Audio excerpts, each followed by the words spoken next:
स्वागत है आपका हिंदी कक्षा में। बच्चों, भावों की अभिव्यक्ति के लिए हमें अनेक प्रकार के शब्दों की आवश्यकता होती है, जिन्हें बनाने के लिए हम मूल शब्दों के आगे कुछ अंश जोड़कर, कभी पीछे कुछ अंश जोड़कर, या कभी दो शब्दों को जोड़कर, या किसी वाक्यांश को संक्षेपित करके, छोटा करके नए शब्दों का निर्माण करते हैं। और शब्द निर्माण के इसी क्रम में आज हम लोग पढ़ेंगे उपसर्ग। उपसर्ग क्या होते हैं? उपसर्ग शब्द दो अंश से मिलकर बना है बच्चों। एक तो उप और सर्ग। उप का मतलब होता है निकट या पास, और सर्ग का मतलब होता है रचना करना।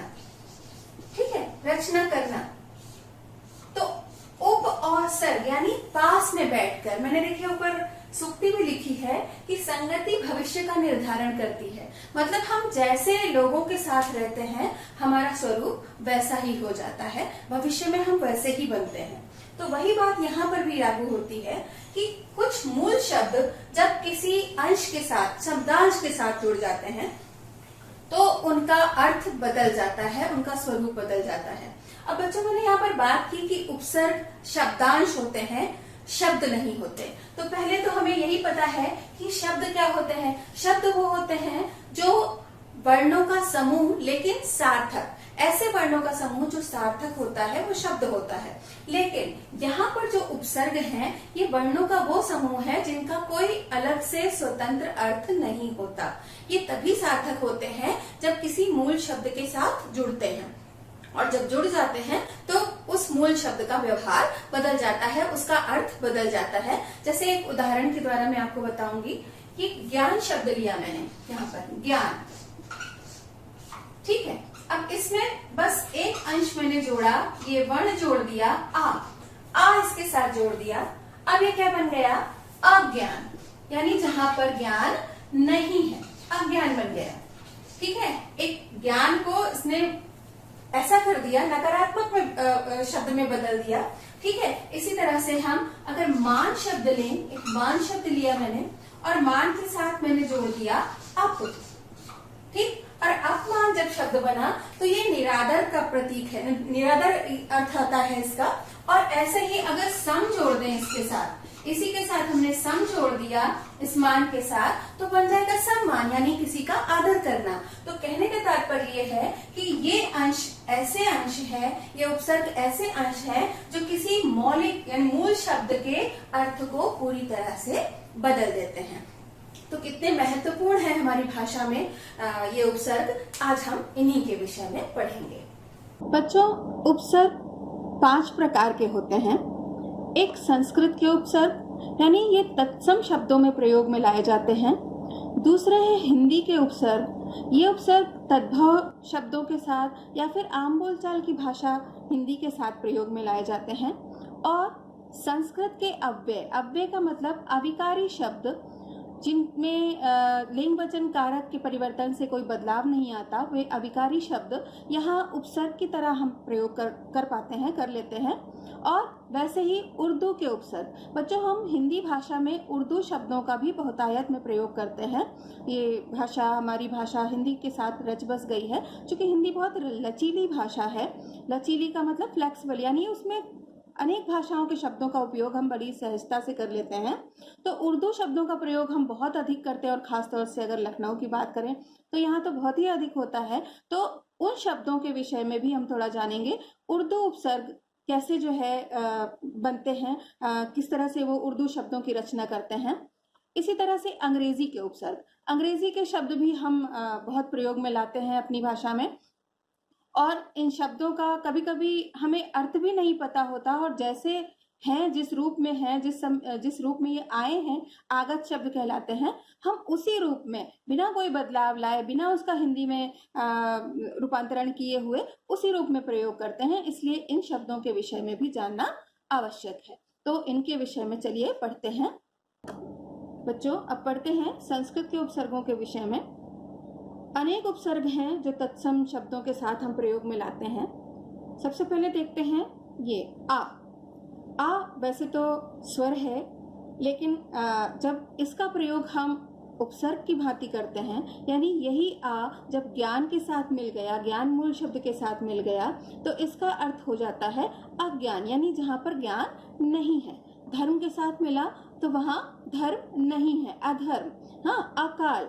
ऐसे ही अप माने बुरा, और ये मान शब्द के साथ जुड़ गया तो अपमान। हाँ, किसी का अपमान करना, निरादर करना।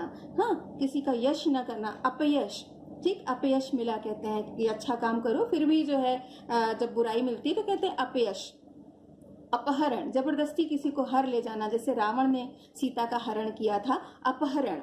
अभी का मतलब होता है समक्ष। हाँ, अभिमान। अभिमान जब ये मान के साथ जुड़ गया तो गर्व यानी अहंकार का भी अर्थ ले लेते हैं। इसके जो अर्थ निकला वो अहंकार का अर्थ निकला। अच्छा, फिर आगे चलते हैं। अभिषेक, सेक और अभिषेक, जैसे राज्याभिषेक किया गया, श्री राम का राज्याभिषेक किया गया, अभिषेक करना। ऐसे ही अभिनव, नया, जो बिल्कुल नया हो, अभिनव। आपके मित्रों का भी नाम देखिए होगा, अभिषेक, अभिनव।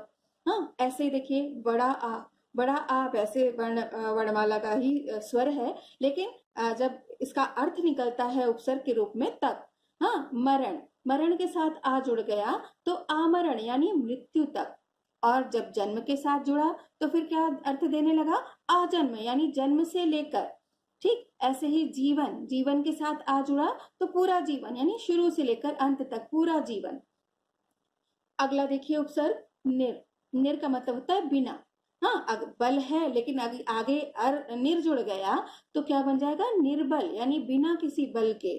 फिर जन यानी लोग, और निर जुड़ गया तो निर्जन यानी ऐसा स्थान जहां पर जन नहीं है, लोग नहीं है, सुनसान। धन वैसे है लेकिन निर जुड़ गया तो निर्धन यानी जो गरीब है। फिर आगे चले, प्रा का मतलब होता है आगे। ऐसे ही हार के साथ जुड़ गया तो प्रहार यानी हमला करना। बल के साथ जुड़ गया तो प्रबल यानी बहुत शक्तिशाली। प्रखर मतलब बहुत बुद्धिमान, तेज, बुद्धि वाला।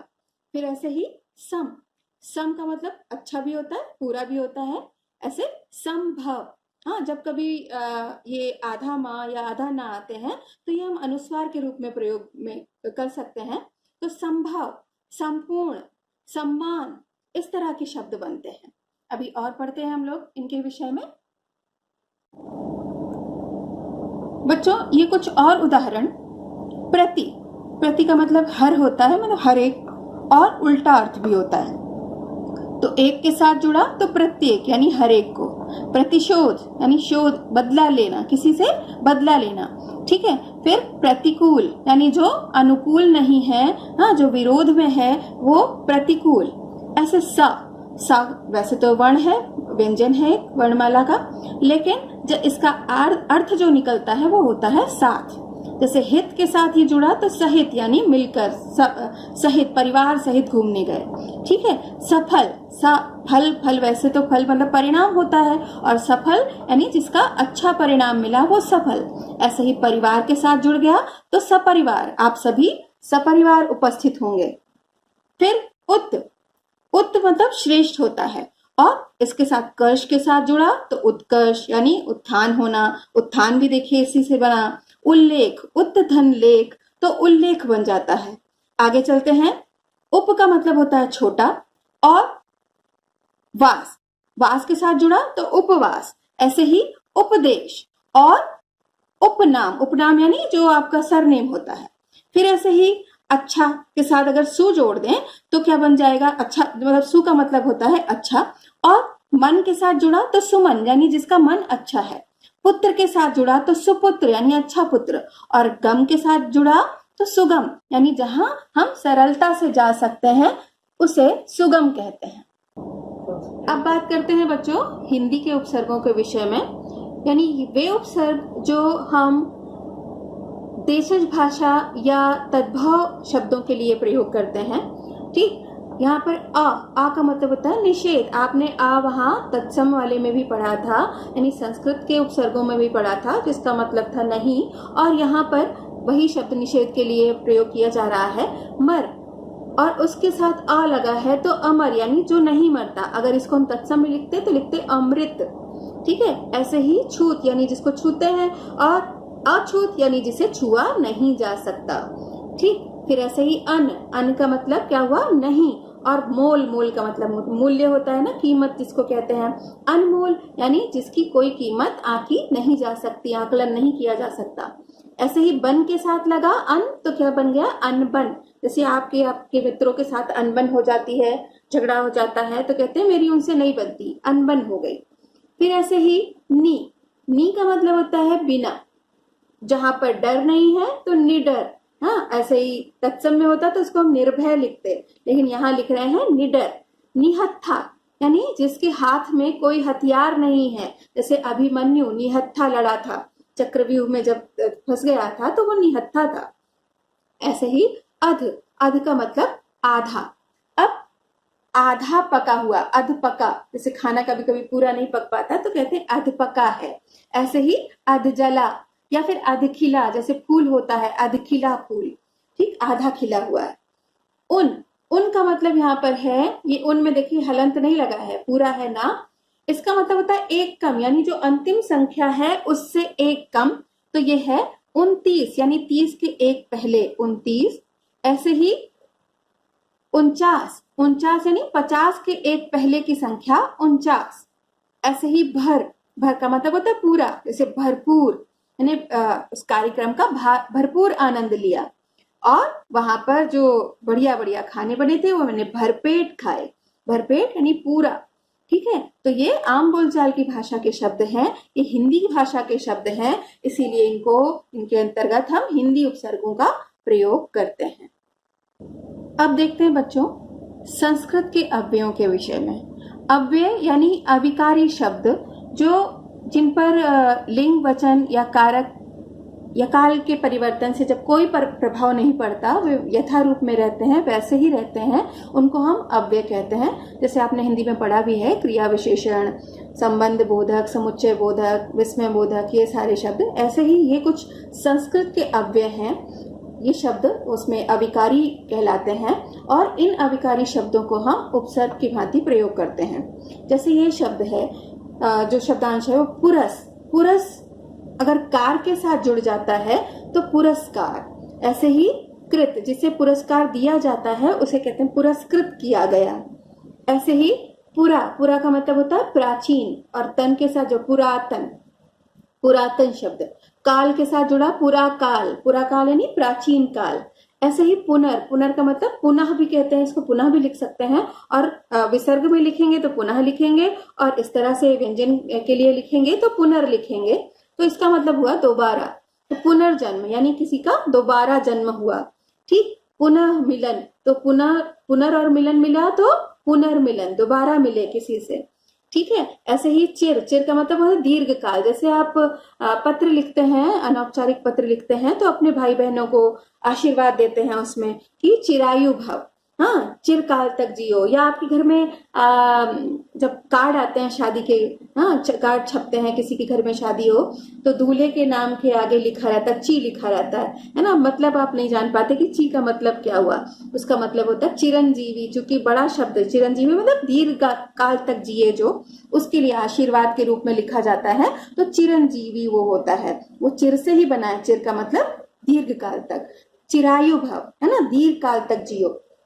ऐसे ही अंतर का मतलब होता है भीतर या अंदर, ठीक है। अंतर्मन, हमें अपने अंतर्मन को निर्मल रखना चाहिए, हमारी अंतरात्मा शुद्ध होनी चाहिए, अंतर, ठीक है। तो ये इस तरह के और भी बहुत सारे शब्द हैं जिनको हम लोग पढ़ेंगे अपने अभ्यास कार्य में, हाँ, जो कि संस्कृत के अव्ययों से बने हुए हैं, जो संस्कृत के अव्यय हम उपसर्गों के रूप में प्रयोग में लाते हैं।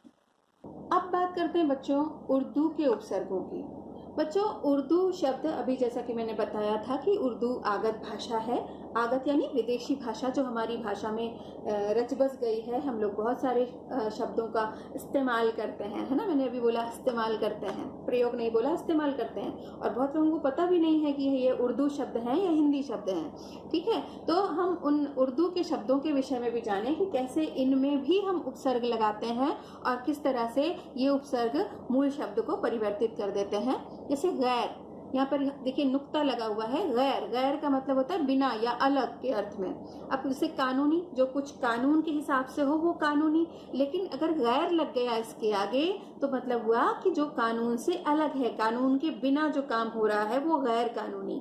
ठीक है, ऐसे ही जो कोई जिम्मेदार है लेकिन आगे गैर लग गया तो गैर जिम्मेदार, यानी जो जिम्मेदारी नहीं उठाता। ठीक, ऐसे ही ला में ला का अर्थ जो निकलता है वो है बिना। अब इलाज, जैसे आजकल कोरोना बीमारी फैली है जिसका कोई इलाज नहीं है, तो क्या होगा, ला इलाज। कोरोना ला इलाज बीमारी है। ठीक है, और पता, अभी तक हमें उस व्यक्ति का पता नहीं लगा, यानी वो लापता है। ठीक है, जवाब, जो बहुत अच्छी चीज होती है ना, मम्मी बनाती कोई बढ़िया सा कोई पकवान तो आप कहते हैं वाह लाजवाब, बिल्कुल लाजवाब, है ना। तो लाजवाब यानी जिसका कोई और उदाहरण नहीं है, वो लाजवाब।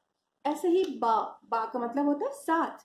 और अदब, अदब का मतलब होता है कि बड़े सम्मान के साथ, आदर के साथ। तो बा अदब, आपने जैसे कोई सीरियल देखा होगा या कोई फिल्म देखी होगी, जोधा अकबर देखा होगा, तो उसमें जो है जोधा अकबर फिल्म में क्या था कि जब अकबर आते हैं तो वहाँ के लोग जो अर्दली है उनके, वो बोलते हैं, आवाज लगाते हैं कि बा अदब बा मुलाहिजा होशियार। तो ये बा अदब यानी अदब के साथ, सम्मान के साथ। ऐसे ही बाकायदा, मैंने ये काम सारा बाकायदा किया है। बाकायदा माना नियम के अनुसार, कायदे के अनुसार। ठीक है, ऐसे ही बे का मतलब बिना। हाँ, जिसको शर्म नहीं आती वो बेशर्म, और जिसकी कोई इज्जत नहीं है, सम्मान नहीं है, उसको क्या हम कहते हैं, बेइज्जत। ठीक है, ऐसे ही ना मतलब नहीं, तो जो लायक नहीं है, ना लायक यानी लायक नहीं है, नादान है। नादान अभी आप लोगों ने 6 में पढ़ा था ना, 6 में पढ़ा होगा कि नादान दोस्त उसमें है ना, नादान जिसको मतलब जो बहुत मासूम है, नादान, छोटा।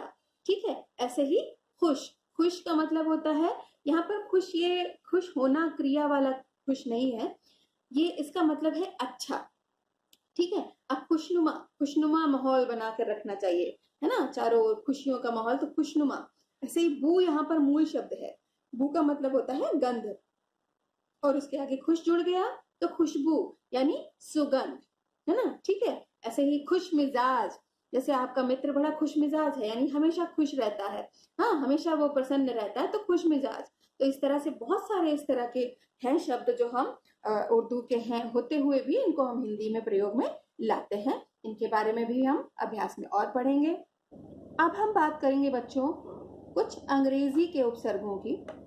अंग्रेजी के ये शब्द जिनका बहुत लोगों को हिंदी मतलब पता ही नहीं होता, उसका रूपांतर वो नहीं जानते, और ये इतने रचबस गए हैं हमारी भाषा में कि जैसे कहते हैं ना जबान पर चढ़ जाना, तो वो ऐसे ही जबान पर चढ़ गए हैं कि हम इन शब्दों के लिए कोई हिंदी शब्द बोलते ही नहीं हैं, यथारूप में इनका प्रयोग करते हैं। इसीलिए हिंदी के अंतर्गत हम अंग्रेजी के उपसर्गों को भी थोड़ा सा देखेंगे कि जो हम आम बोलचाल की भाषा में बोलते ही हैं। जैसे स्कूल की बात करें तो वहाँ पर हेड शब्द बहुत प्रयोग में आ जाता है। Head master, head boy, head girl, class में होते हैं ना, स्कूल में होते हैं हेड बॉय हेड गर्ल, तो हेड यानी मुख्य। ठीक, इसी तरह से वाइस का मतलब होता है सहायक। तो जो वाइस प्रिंसिपल, वाइस चांसलर, जो विश्वविद्यालय के कुलपति होते हैं, तो उनको ज्यादातर लोग इसी नाम से जानते हैं कि इसी पद के रूप में उनको पहचानते हैं, इसी पद से पुकारते हैं कि वाइस चांसलर। ठीक, फिर चीफ का मतलब होता है मुख्य, तो चीफ मिनिस्टर, मुख्यमंत्री भी लोग बोलते हैं लेकिन कुछ लोग चीफ मिनिस्टर भी बोलते हैं। और ऐसे ही चीफ जस्टिस, हाँ, मुख्य न्यायाधीश की जगह हमने क्या कहा, चीफ जस्टिस। ऐसे ही सब ये हिंदी वाला सब नहीं, ये SUB वाला सब, हाँ, जो इसका मतलब होता है नीचे, मतलब नीचे का मतलब अंडर वाला नीचे नहीं, नीचे मतलब एक स्तर नीचे। ठीक, जैसे सब इंस्पेक्टर, अब इसके लिए कोई हिंदी शब्द है ही नहीं, है ना, हम प्रयोग में लाते ही नहीं है कि इसका हिंदी, और शायद सुने अगर हिंदी तो बहुत अटपटा लगेगा सुनने में हमें, इसीलिए इसको यथारूप हम प्रयोग में लाते हैं, करते हैं। तो सब इंस्पेक्टर, ऐसे ही सब कमेटी, सब वे बनाया गया। ठीक, तो इस तरह से बहुत सारे इस तरह के हिंदी में प्रयोग किए जाने वाले अंग्रेजी के शब्द हैं जिनमें उपसर्गों का प्रयोग किया जाता है और हम हिंदी में इन्हें बोलते हैं। बच्चों, अब हम लोग पढ़ते हैं कुछ ऐसे शब्दों के बारे में जिनमें एक से अधिक उपसर्ग लगे हों, जैसे सु, सम और गति, यानी गति शब्द में गति जो मूल शब्द है इसमें सु और सम दो उपसर्ग जुड़े तो सुसंगति यानी श्रेष्ठ संगति, किसी का अच्छा साथ। ऐसे ही कार में निर और वी जुड़ गया, दो उपसर्ग जुड़े निर और वी। हाँ, विकार का मतलब बदलाव आ रहा है, लेकिन निर्विकार यानी जिसमें कोई परिवर्तन ना आए, जिसमें कोई बदलाव ना आए, उसको कहते हैं निर्विकार। ऐसे ही आकरण में वी और आकरण जुड़े तो बन गया व्याकरण। हाँ, व्याकरण जो हम लोग पढ़ रहे हैं, यानी जो नियम, जो अनुशासन भाषा के होते हैं, उसको व्याकरण कहते हैं। ऐसे ही गमन मुख्य शब्द में पुनर और आ, ये दो अंश जुड़े, ये संस्कृत का अव्यय और ये संस्कृत का जो उपसर्ग था वो, ये दोनों साथ आ गए तो बना पुनरागमन।